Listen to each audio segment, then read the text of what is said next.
Bonjour à toutes et à tous, soyez les bienvenus pour participer à cette conférence proposée par Texial au sujet de la réglementation du décret BAX. Je suis Michel Blaise-Pascaud et je suis ravi d'être parmi vous aujourd'hui depuis le salon Bipositive à Lyon.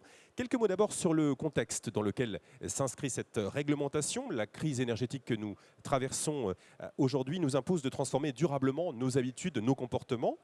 Face à la flambée du prix de l'énergie, le gouvernement a dévoilé il y a quelques mois le plan de sobriété énergétique.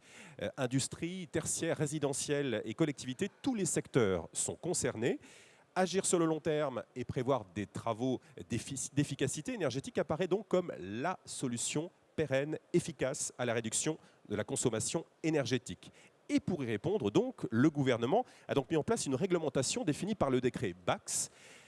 Un décret paru en juillet 2020 et dont l'objet est d'équiper tous les bâtiments tertiaires, neufs ou existants, de systèmes d'automatisation et de contrôle d'ici le 1er janvier 2025. Alors pour nous éclairer justement sur ce décret, ses enjeux, ses avantages et voir comment au fond transformer une obligation réglementaire en opportunité, eh bien, je vous présente nos deux invités qui vont échanger avec nous pendant une vingtaine de minutes. Tout d'abord à ma gauche, Safia Amadou, soyez la bienvenue, directrice conseil en efficacité énergétique, et à ma droite Frédéric Garriguet, directeur du développement. Merci d'être présent et nous aurons, je l'espère, le temps de prendre une à deux questions à l'issue de notre discussion. Avant toute chose, peut-être, Frédéric, prenez le micro. Pourriez-vous nous rappeler la mission de Texial au regard du contexte que je viens de décrire, brièvement? Bonjour à tous. Vous m'entendez bien, premièrement? Oui, ça passe. Bon, bonjour à tous. Alors peut-être que vous ne connaissez pas Texial comme je la connais. Donc c'est une entreprise de conseil en efficacité énergétique qui est née il y a plus de 35 ans, dont l'ADN a été fabriqué, on va dire, grâce à l'accompagnement des particuliers dans la compréhension de leurs factures énergétiques. En 2014-2015, Texial a pris un virage, le virage de l'efficacité énergétique, de la rénovation, en devenant délégataire au sens du dispositif des certificats d'économie d'énergie. Et depuis, nous avons financé plus de 300 millions d'euros de travaux d'efficacité énergétique. Depuis quelques années maintenant, nous avons élargi notre promesse client et nous proposons des prestations de conseil en efficacité énergétique qui vont de la détection de gisements d'économie jusqu'à la mesure de la performance énergétique, par exemple par le biais de solutions digitales. Alors Frédéric, zoomons à présent peut-être sur ce fameux décret BAX qui est au cœur de notre discussion et notre échange d'aujourd'hui. Quelques mots peut-être sur son origine et les obligations qu'il fixe. Absolument. Alors, on va se permettre de prendre un peu de hauteur, Michel. Tout simplement, et rappeler qu'on évolue dans un contexte avec des grands objectifs, on va dire, à l'échelle de la France, et ne pas oublier qu'on s'inscrit dans un objectif notamment de neutralité carbone à horizon 2050. C'est pourquoi depuis quelques années, on voit la sortie, la naissance de plusieurs décrets. L'année 2022 a été notamment l'année, on va dire, de la mise en application du décret tertiaire. Et le décret BAX, qu'on va expliciter un peu aujourd'hui, en est un peu une déclinaison. Et vous connaissez peut-être l'acronyme BAX ou pas. Donc je vous le rappelle, c'est un acronyme anglais qui définit tout simplement le dispositif à qui il s'adresse, qui signifie Building Automation and Control System, qui oblige les éligibles à mettre en place une solution de mesure de la performance énergétique tout simplement.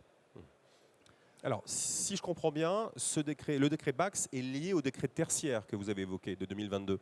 Alors, j'en ai parlé. Il est lié dans le sens où c'est un peu une déclinaison du décret tertiaire, comme je le disais, qui a commencé sa mise en application en 2022. Le décret BAX, lui, va permettre notamment de remplir des objectifs liés au décret tertiaire. Je vous rappelle que tous les acteurs éligibles au décret tertiaire ont une obligation de réaliser des économies d'énergie en 3 paliers, 2030, 40, 50, avec notamment un premier palier en 2030 où il faudra pouvoir réaliser 40% d'économies d'énergie.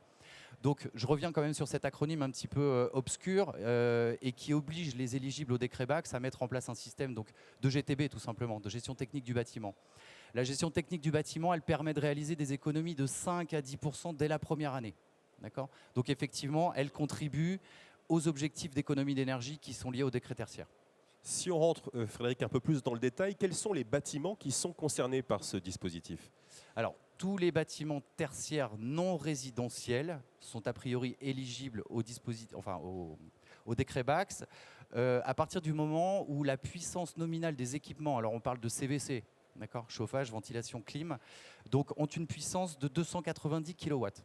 Néanmoins, on entend parler de la sortie d'un décret tertiaire qui viendrait amender et donc qui viendrait réduire cette assiette à 70 kW. Donc au final, on a quand même un public assez large qui est concerné par le décret BACS à partir du moment où, je le disais, où vous êtes propriétaire d'un bâtiment tertiaire non résidentiel, qu'il soit neuf ou existant. Alors, on a vu que ce décret fixait de nombreuses obligations. Malgré tout, est-ce qu'il y a une ou plusieurs conditions pour lesquelles un propriétaire pourrait être exempté? Alors, a priori, il n'y en a qu'une. À partir du moment où le propriétaire va pouvoir démontrer que la mise en place d'une GTB, ou du moins le retour sur investissement de la mise en place de cette GTB, n'est pas possible dans un laps de temps inférieur à 6 ans. C'est la seule possibilité, a priori, de se défaire du décret BACS à date. Safia, on va maintenant s'intéresser plus précisément à ce qu'on entend par système d'automatisation. Qu'est-ce qu'on peut contrôler concrètement? Bonjour à tous. Alors, dans un bâtiment tertiaire, ce qu'on peut contrôler, c'est tous les usages énergétiques. Donc, principalement, le décret BAC va s'intéresser aux usages chauffage, ventilation et climatisation. Mais au-delà de ça, tous les autres utilités énergétiques peuvent être contrôlées. C'est le cas des éclairages, c'est le cas des volets de sécurité, c'est le cas de tous les auxiliaires en fait, présents sur le bâtiment. Donc, dans un bâtiment de bureau, par exemple, tout ce qui est serveur informatique, tout peut être repris sur le système de GTB. Alors, on parlait d'exemption tout à l'heure, mais est-ce qu'il existe des sanctions en cas de non-mise en conformité avec ce décret BACS? Alors aujourd'hui, il n'y a pas encore de sanctions connues pour la non-mise en application du décret BAC, mais l'appréciation qu'il faudrait s'en faire, c'est surtout de se dire que le décret BAC est un argument pour atteindre des seuils de réduction de consommation assez pertinents et notamment de répondre à son obligation de décret tertiaire. Alors, si on se place dans la situation de mise en conformité avec ce décret BACS, quel accompagnement propose Texial précisément? Alors, Texial va vous proposer un accompagnement global qui se veut vraiment, qui va vous prendre par la main et vraiment vous accompagner sur tous les niveaux de mise en place d'un système de gestion technique du bâtiment performant. Donc, on va principalement se concentrer en première étape sur toute la partie AMO, donc assistance à maîtrise d'ouvrage. On va comprendre le besoin des clients, définir les modes de pilotage qui sont les plus pertinents pour le bâtiment en tenant compte des usages qui sont réalisés à l'intérieur du bâtiment. Alors, vous nous parlez d'un accompagnement d'assistance à la maîtrise d'ouvrage. Est-ce qu'il y a d'autres étapes dans cet accompagnement? Alors, au-delà de la simple, de la simple mise en place du système de GTB, l'objectif, c'est vraiment d'aller plus loin et de se dire, après avoir installé les pilotages qu'il faut, le bâtiment continue de vivre. Il y a une évolution des usages et on continue d'utiliser son bâtiment. Donc, il faudrait avoir un système plus long terme, donc une approche plus englobante avec la mise en place des energy managers qui vont pouvoir suivre la performance du bâtiment dans le temps et s'assurer qu'il n'y a pas de dérive sur les pilotages initialement installés dans la GTB. Concernant la GTB, vous nous parlez de cette mise en place d'une gestion technique du bâtiment. Qu'est-ce qu'on entend par là exactement? Alors une gestion technique du bâtiment, ça va être tout simplement un ensemble de capteurs, de compteurs qui seront installés sur le bâtiment, sur l'ensemble des usages énergétiques qu'on a définis. En fonction de la classe de la GTB et du type de pilotage qu'on aimerait, on va avoir des GTB qui vont avoir plusieurs classes, des GTB de classe A, de classe B, de classe C et même des GTB de classe D. Et plus le pilotage est poussé, plus la GTB est performante et plus la classe est élevée et les économies d'énergie sont également élevées. Alors, pour que ce soit plus clair pour celles et ceux qui nous écoutent, on entend souvent parler de GTC. Est-ce que vous pouvez nous expliquer la différence entre GTB et GTC? Alors, au-delà du B et du C, la différence, lorsqu'on parle de GTB, c'est qu'on intègre un pilotage de plusieurs utilités. Donc, on va gérer la climatisation, le chauffage, les éclairages, ainsi de suite. Donc, on va vraiment gérer plusieurs utilités sur le bâtiment. Et quand on est sur des systèmes de GTC, on va aller piloter un seul usage énergétique. Donc, il y a une GTC, par exemple, uniquement pour le froid, une GTC uniquement pour le chauffage et une GTC uniquement pour l'éclairage, et ainsi de suite. Alors qu'avec un système de GTB, on englobe en fait plusieurs usages, au moins 2 usages énergétiques. Alors, puisque l'objet de notre conférence d'aujourd'hui, c'est de voir comment transformer cette obligation réglementaire en opportunité, justement, quels sont les avantages de cette mise en conformité du décret BACS et de cette mise en place d'une GTB? Donc le premier avantage, comme on l'a dit, pour tous ceux qui sont soumis à l'obligation du décret tertiaire, va être tout simplement de pouvoir atteindre plus facilement les objectifs ambitieux fixés par le décret tertiaire. Donc il y a un avantage du point de vue conformité réglementaire. Au-delà de ça, avoir un bâtiment qui est mieux piloté, donc c'est-à-dire qui prend bien en compte l'usage qui est fait du bâtiment, va apporter un certain confort aux usagers du bâtiment. Donc les températures ne seront pas, par exemple, la situation de confort sera bien intégrée dans les pilotages. Donc on n'aura pas des dérives avec des bâtiments où il fait trop chaud ou trop froid parce qu'on aura fixé la bonne température de confort pour les utilisateurs. Il y a aussi un aspect sécurité parce que la GTB va permettre d'aller récupérer toute la donnée liée à la sécurité, donc le pilotage des volets roulants, de l'alarme intrusion, ainsi de suite. Donc on va avoir vraiment plusieurs niveaux d'avantages, pour dire ça comme ça, et qui vont permettre de répondre aussi à l'obligation. Donc je rajoute à ça aussi une brique très importante qui est toute la valeur verte immobilière des bâtiments. Aujourd'hui, l'ensemble des bâtiments neufs qui sont construits intègrent déjà des systèmes de GTB, tout simplement parce que ça contribue à plusieurs certifications dans le cadre des certifications en lien avec l'environnement. Si on rentre, Safia, un peu plus dans le concret, à quoi pourrait ressembler la mise en place d'une GTB au sein de Texial? D'accord. Alors, on va prendre un exemple pour mieux illustrer cela. Donc, si on décide de mettre en place un système de GTB pour piloter plusieurs usages énergétiques dans des locaux de bureaux, par exemple, et notamment si on s'intéresse à la partie confort et sobriété énergétique, performance énergétique, on serait par exemple appelé à installer un capteur de température au sein des locaux où on va fixer un certain niveau de confort. On va dire on atteint le confort thermique à 19 degrés, par exemple. Donc, on va fixer une sonde de température, on va aller piloter le chauffage pour qu'à chaque fois qu'on descende, qu'on soit un peu en dessous ou un peu en dessous, le système de chauffage se remette en place pour que les usagers du bâtiment aient toujours le bon niveau de température attendu. Programmation horaire, installation de sondes de température inférieure-extérieure également? C'est ça. Donc, en fonction de, comme je disais tout à l'heure, si on veut améliorer le pilotage et d'avoir une GTB beaucoup plus performante, on va non seulement fixer un seuil de température intérieure, mais également une sonde de température extérieure. Et on va dire en fait à notre système de programmation, on n'aimerait pas que les utilisateurs, lorsqu'ils sont dans le confort à 19 degrés et qu'ils sortent à l'extérieur, par exemple lors de la pause ou qu'ils rentrent le soir, qu'ils aient un choc thermique parce que tout simplement les bureaux étaient surchauffés et qu'à l'extérieur il fait froid. Donc on va mettre une différence de température entre l'intérieur et l'extérieur. On va se dire on ne veut pas avoir plus de 10 degrés d'écart, par exemple entre l'intérieur et l'extérieur, ce qui fait que la personne continue de rester dans le confort. Donc, on tient compte de sa santé, de son confort et de sa performance. Si on rentre un peu plus dans le détail du pilotage, si on prolonge un peu l'exemple, qu'est-ce que vous pourriez nous dire comme autre précision? Alors, il y a toute la partie confort, comme je disais, mais également toute la partie performance énergétique. Donc, ça va permettre en fait d'éviter tous les gaspillages énergétiques et c'est vraiment une action qui finalement va permettre d'avoir des gains assez immédiats. Donc, dès l'instant où on a des capteurs qui permettent de bien comprendre la gestion de son bâtiment, on arrive à identifier les horaires de fermeture et les horaires d'ouverture. Et sur les horaires de fermeture, on est sûr que les équipements qui doivent rester éteints sont bien éteints. Dernière question avant de vous donner peut-être la parole dans le public. Pour vous, Safia, on va parler financement, quels sont les leviers pour financer justement la mise en place d'une GTB dans le cadre de ce décret BACS ?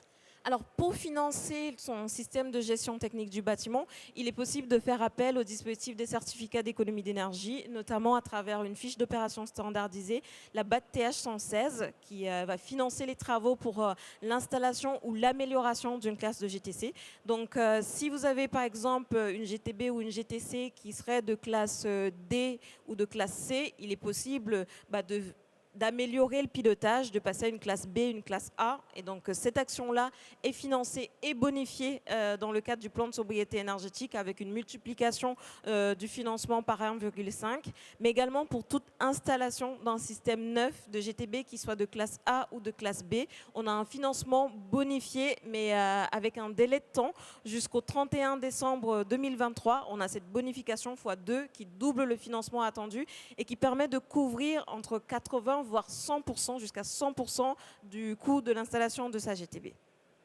Est-ce qu'on pourrait donner un exemple concret avec un commerce, par exemple, d'une surface de 5000 mètres carrés en zone climatique H1 ?